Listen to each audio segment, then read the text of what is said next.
And welcome back. Dion Leonard is a seasoned ultramarathon runner who crossed paths with a stray dog while competing in a 155-mile race through the Gobi Desert in China.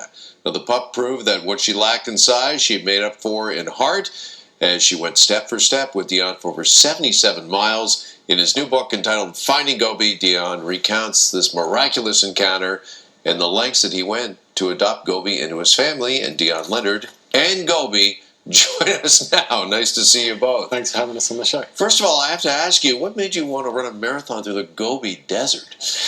Yeah, it's not everyone's ideal holiday choice. It's a 6-stage, 7-day, 155-mile, 250-kilometre race. You also have to carry all of your food and kit you need to survive the week. So it's a tough challenge for anyone to do it, let alone a little dog. Yeah, well, when did Gobi join the race? She actually joined the race on day one. She ran with some Americans and she finished the stage with them, but she would run with me on day 2 of the race and continue throughout the week. As you mentioned, she would run 77 miles and 4 stages. So, I mean, that's just crazy. Have you been able to get your head around why you and why did Gobi decide just to run this race? I know, and I look back and I just cannot believe this little body's got her through all of that and the toughest conditions, extreme heat.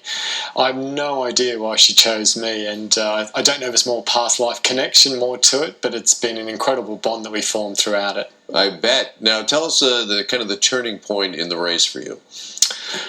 Well, on day 3, actually, I would make some decisions to sacrifice trying to win the race to help Gobi across some rivers and some bridges that she couldn't cross on her own.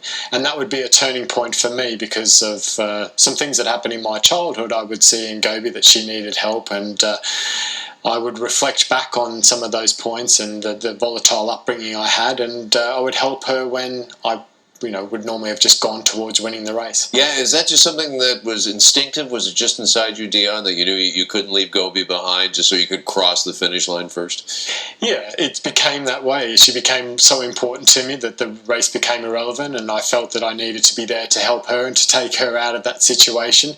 And I made her a promise that I was going to bring her home to the UK where I live now. You know, in a strange way, I'm sure if you'd finished first in the race but left Gobi behind, you would have maybe felt like a loser.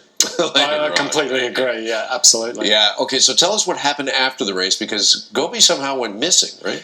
So I flew back to Edinburgh where I live and set up a crowdfunding page, and the story went around the world, and during that stage, Gobi went missing, and I received a phone call which was devastating to hear that it was in a city of 3 million people in Urumqi in China.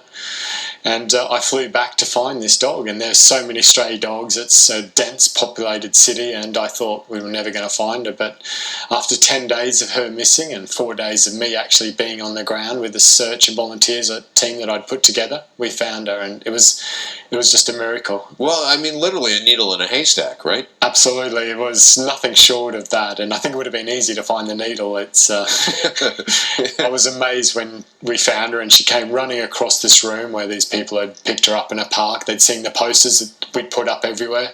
I couldn't believe it was her. Yeah, did Gobi recognize you right away?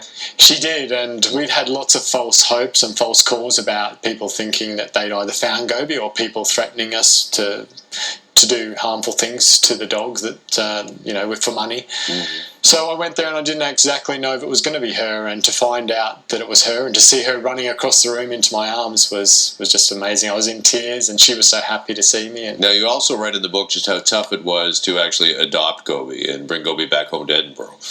Yeah, it was a roller coaster ride, and there's so much more to the story than what was been said in the press, and it really wasn't until we got home in the 2nd of January this year that I realised that I'd achieved what I set out to do and bring her home. But it was a crazy ride, and it was crazy all of the things that were happening behind the scenes. It was incredible that we made it out of there. Now, I'm pretty sure Gobi's always been this cute. Has Gobi always been this well-behaved, though? Yeah, in general, she's pretty well-behaved. I mean, she loves getting out running, and as soon as we get out onto the trails, she just comes alive, and she's super quick. She does 6-minute mile pace, and she's quicker than most people.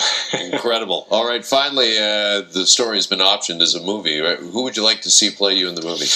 Well, there's some big names apparently linking with it already, and it's extremely exciting to see that some great Australian and American actors that I've heard names for. I can't say any more on that, but... Hugh Jackman, right? It's got to be a huge act. No? He'd be one of many good ones, wouldn't he? And Gobi, of course, she will play herself. Yeah.